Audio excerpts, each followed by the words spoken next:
Hey guys, Luxker here.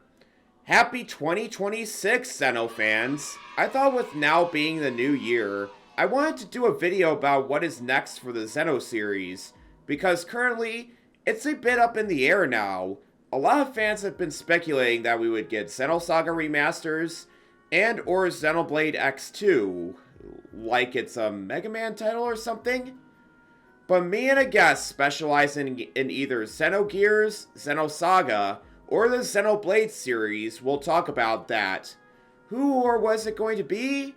It's coming right now. Take it away! So, thanks for coming back with me, Astra, because we're going to be talking about what's next for the Xeno series, and my thoughts on what's the next game Monolith Soft is going to be developing is actually going to be Xenoblade related, not Xenogears related, nothing related to Xenosaga remasters at all, no. I think what's coming up next for the whole series is Xenoblade 4. And I'm not going to say it's going to be like a Xenoblade X2 like Luxon says. It's going to be a full-blown Xenoblade 4 coming for Switch 2. So, Astra, what do you think about this? Do you think it's going to be happening in the future? Yes, so I totally agree with you. I don't think it will exclusively be X2 because first of all, we just got X Definitive Edition and they have to leave us in suspense if they're going to give us a direct sequel specifically to X. However, I do think that possible X connections or Easter eggs are very much possible in Xenoblade 4. Yeah, me too. I'll be perfectly honest, in my mind, Xenoblade X2 is not happening, but Xenoblade 4 will be much more like Xenoblade X than we would expect it to be. Like, for instance, there's two ways that can go about it. One is that it's going to be a start of a new trilogy of games where they start at 4 and then end with 6. Sort of like what Star Wars does with their trilogies. But have it be in a whole separate universe, basically, with brand new characters, having some elements that Takahashi likes to put in his games, like religious references and psychological references as well.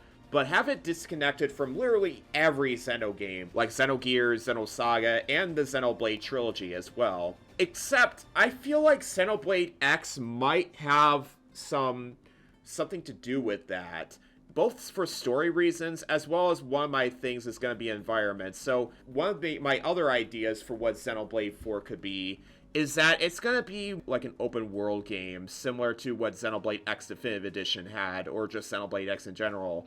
My reason for that is that I feel like Monolith Soft wants to be able to make an MMO someday, because they started with Xenoblade X and they Definitive Edition after they made the main trilogy, and it's kind of hinting that they will be developing an MMO too. So I'm actually really excited for a Monolith Soft MMO, because it's something that the industry has been doing for decades, and Nintendo has basically been behind on their own version of an MMO. So having Monolith Soft go into that MMO space and having all characters, as well as characters that are in the game connect with each other, is something that I find really where the series is going. I mean, FF14 basically laid the groundwork of what this kind of thing would be.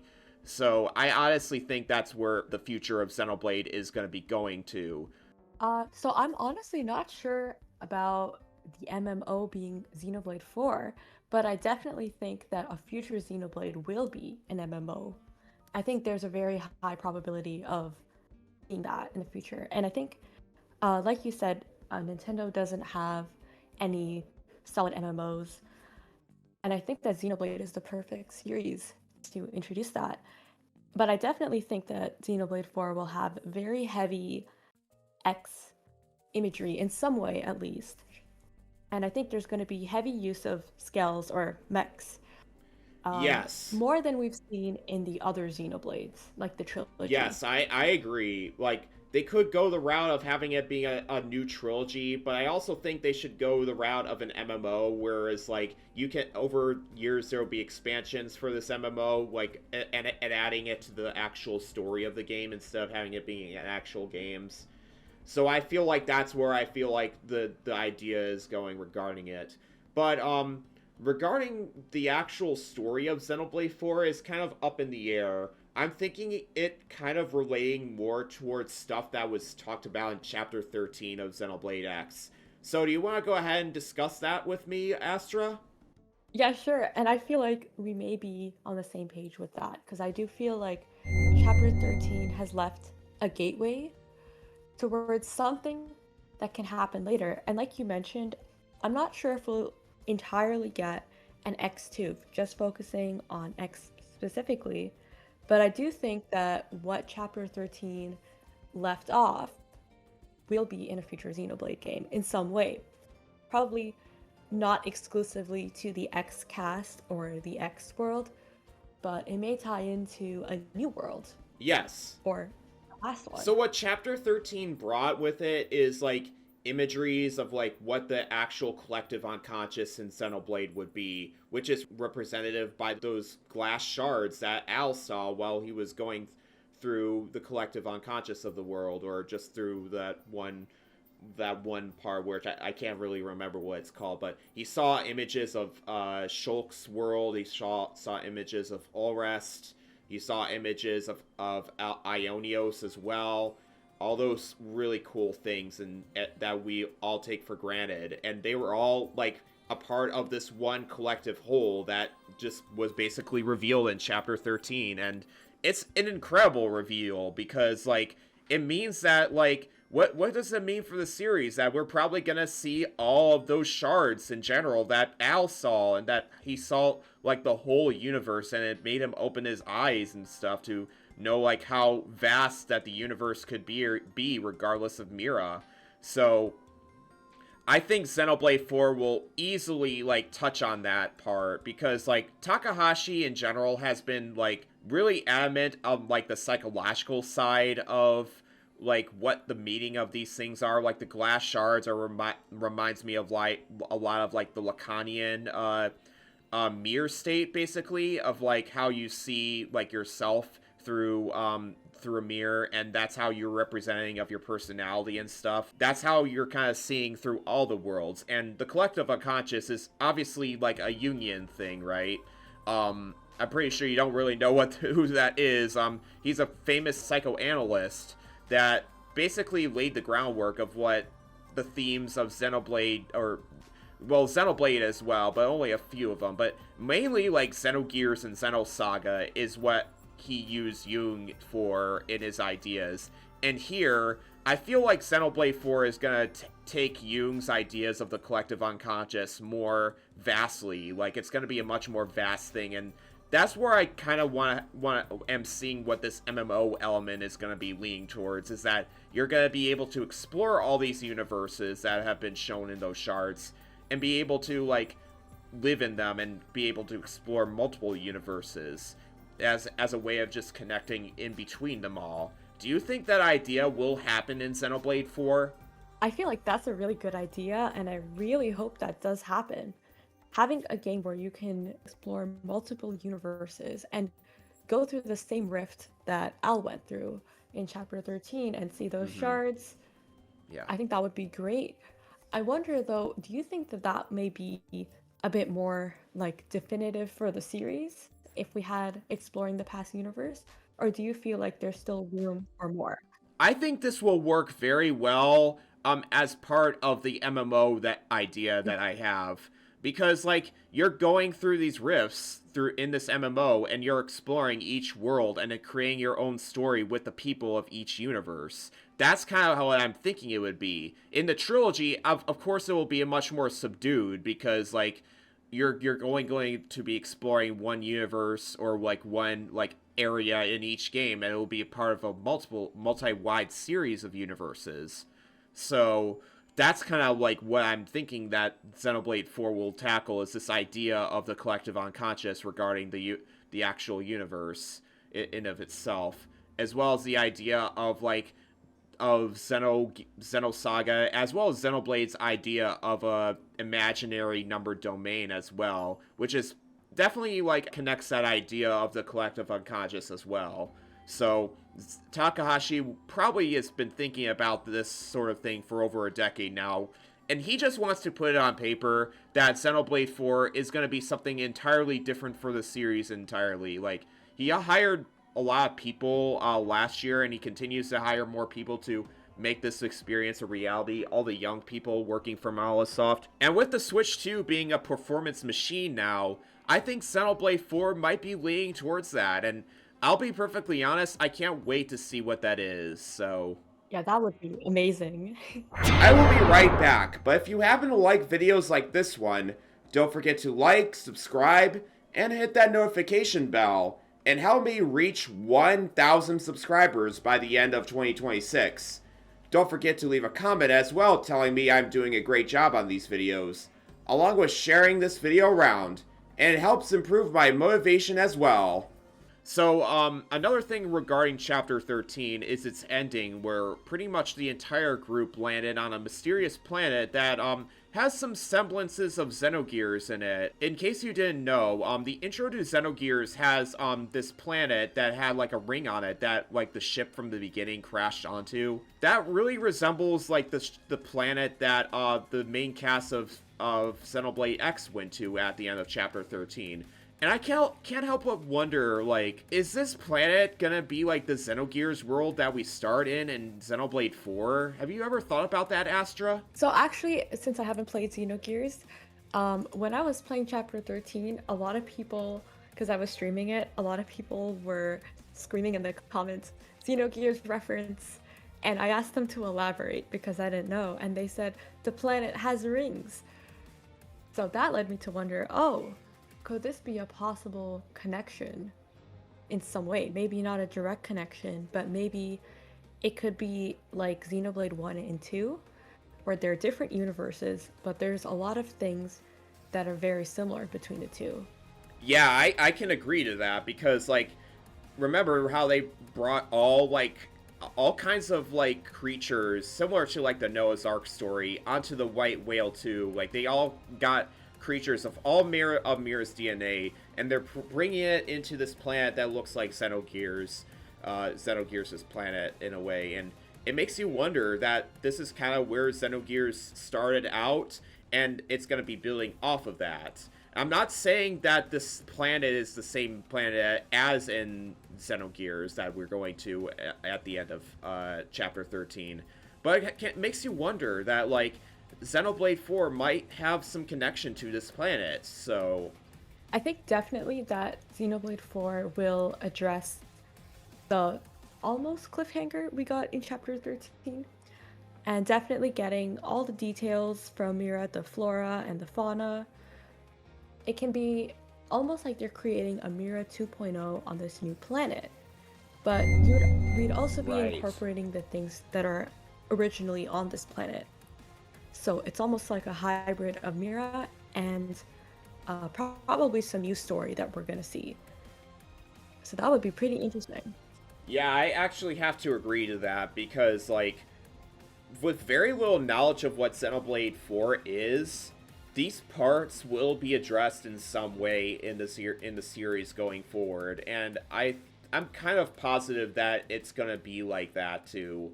Because we're already done with talking about Xenoblade 3 stuff. I know that, like, people want to know what the answer to, like, the shooting star in the sky is. I'm gonna just say it really briefly. I'm no spoilers, but a shooting star at the end of Future Connected, what that could mean as well. Or, like what can happen regarding, like, the ending of Xenoblade 3 as well, as I'm gonna be sharing on screen right here, since Astra doesn't really know any of these things. I don't think those things will be addressed at all. I think these will be left up to interpretation, to, like, what Xenoblade fans will know what that could mean, and that's emblematic of Xenoblade 3's themes as well. Hey guys, Post-Luxker here. So, I want to actually record this post-commentary because, as you all know, Astra has not reached the ending of Xenoblade 3 and doesn't really know much regarding the lore of the actual game itself, or much regarding Xenoblade 3 and responses to the actual trilogy. So, I'm going to go ahead and do my best to talk about what my thoughts are regarding Xenoblade 3 and what could possibly mean going into Xenoblade 4. So I actually want to go back to the Ionios moments real quick, because going to the Takahashi interview, he mentioned a lot of interesting stuff and a lot of things that, like, he mentioned a few things that he wants you to expect from the future. So first and foremost, he commented on when he was asked about, like, what's the purpose of the Sword of the End. He actually said that it was actually Malos that was in the Sword of the End. But he didn't want to answer why Malos was in that Sword of the End at this point. So it seems like Takahashi is kind of teasing that Malos may come back in a future game at some point. We don't really know if it's Xenoblade 4 or actual part of the new trilogy that I mentioned at the beginning of this video. And he also commented later about objects. Now, objects have been talked about a little bit about in Xenoblade 3 in regards to Nimue's watch, how her soul resides in an object in and of itself.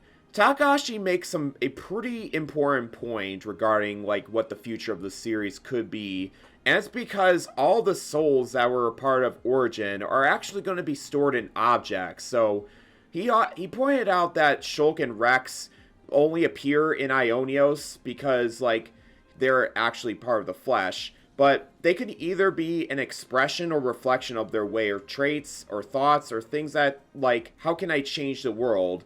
And I think this is the best way to do so.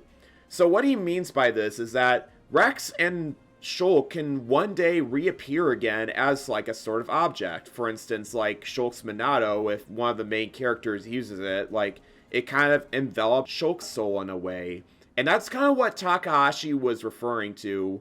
And as you already know, as I'm a big, like, psychoanalyst nut, I already talked a little bit about Jung before. Jung also made a point about, like, how souls can, like, sometimes be a part of the world, and as a way of, like, remembering them, they can be, like, as in a way a part of an object, like a box of ashes, for instance. And that's kind of what Takahashi was going for. He wanted to have some kind of, like, keepsake or remembrance that, like, these sorts of objects can reappear in the rest of the series, and that the souls of past characters will reside in them. And also, I want to actually mention something regarding Xenoblade X. So, spoilers for Xenoblade X again, but I feel like Lao would be a really good candidate for what could be thought of as, like, yeah, this character will be coming back in the next Xenoblade game, whether it's Xenoblade X2, like Luxon will say, or that Xenoblade 4 will be the next game.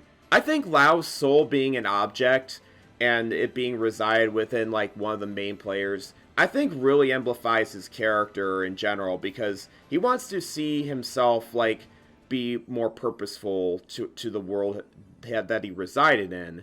And, like, even though his soul did appear in Chapter 13 and was able to be void in the end, I feel like his purpose is much more grander and much more, like, faithful to, like, what his story is supposed to be like in this game. And we've been talking about how, like, Xenoblade X can also be a part of Xenoblade 4 in a way.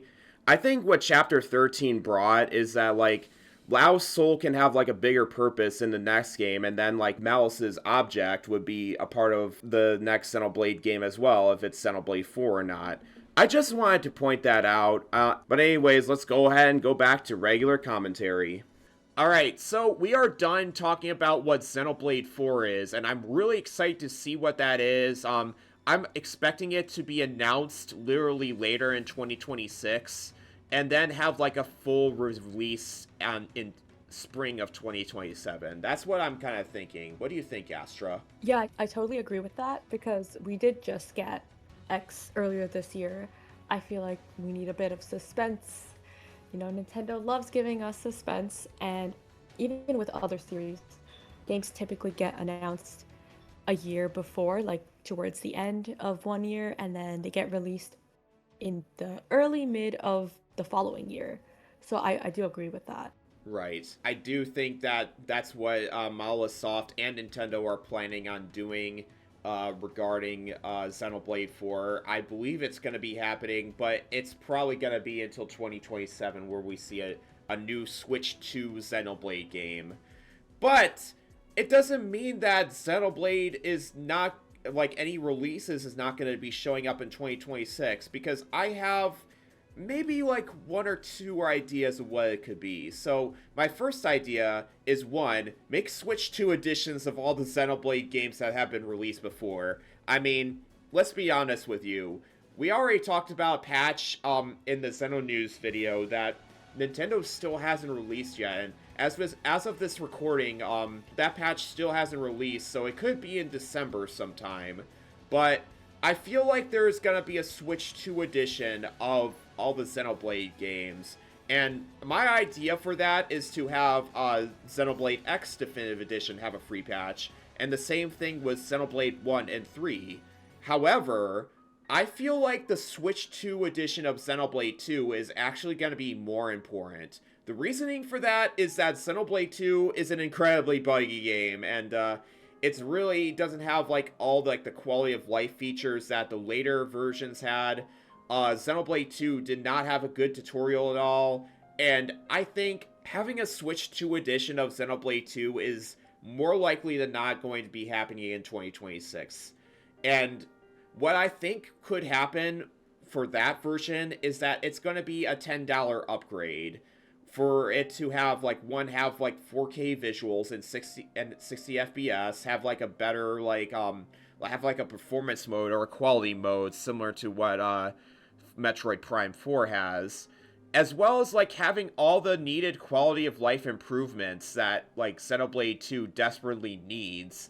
And it's the same way with Torna. Like, I actually think Torna is going to be included in the Xenoblade 2 Special Edition, so you don't have to buy the DLC separately. But that's what I'm thinking that's going to happen, is that have better tutorials, have better quality of life improvements that the rest of the series had, and just go ahead and release it, because, like, the thing is about it is that Xenoblade 2 needs these works done, because it feels like really hard to play. I mean, not gonna lie, I haven't gone back to Xenoblade 2 at all in years, and I'm already kind of dreading like playing again, because I'm gonna have to like deal with the really poor tutorials again. I'm gonna have to deal with the probably the not best way to be able to grind for core crystals and being able to get blades from them, in my eyes.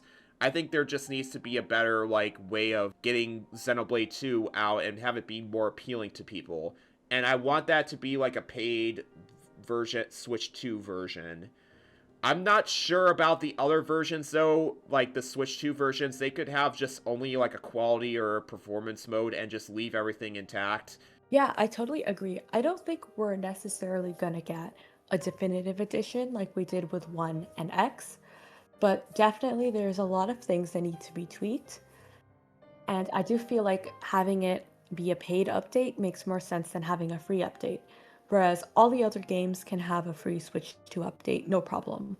I could be wrong on this though, that we are just going to get a full-blown Xenoblade 2 Definitive Edition, but it's more so leaning towards that point, because like with past Switch 2 editions of games, like for instance, like Pokemon Legends ZA and Metroid Prime 4, those had like very like they don't have like anything added on. It's just that it would just run better on Switch 2. And same thing with like Kirby and the Forgotten Land. Like, even though it like had an extra story to justify it being like a full-blown release of Kirby and the Forgotten Land, I feel like that is something that won't be happening more so with Xenoblade 2 Switch 2 Edition, but more so with what the upgrades that we've got regarding Pokemon Legends ZA and Prime 4. So I think that's where those are going. But that's not to say I'm wrong, though. I'll be pleasantly surprised if we get a Xenoblade 2 Definitive Edition for Switch 2. So I really think that the future is very bright for Xenoblade 4, as well as possible Switch 2 editions for the Xenoblade games. So anything else you want to add, Astra, for Xenoblade in 2026? I do feel like we definitely should be getting those patches before we do get our new game, especially for Xenoblade 2. That is top priority. Right.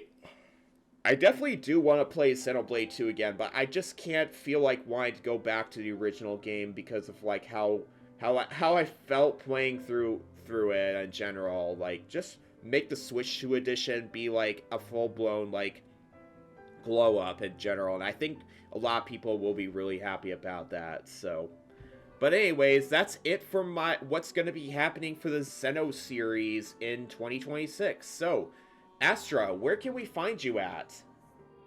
You can find me on YouTube, Twitch, and Twitter at XenoAstra. Alright, sounds great. So, thank you guys so much for watching this video. Definitely check out my previous videos on news that happened in 2025 for the Xeno series. And hopefully more videos to come from my YouTube channel in 2026, whether it's Xenoblade or like covering other games as well. Don't forget to leave a like, subscribe, comment, and share this video around. Until next time, see you on the other side!